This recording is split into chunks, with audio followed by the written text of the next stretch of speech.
بسم الله الرحمن الرحيم. الرحمن علم القرآن خلق الإنسان علمه البيان الشمس والقمر بحسبان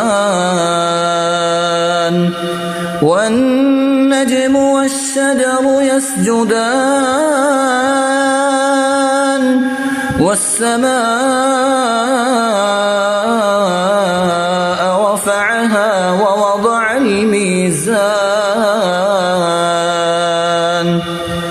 ألا تطغوا في الميزان وأقيموا الوزن بالقسط ولا تخسروا الميزان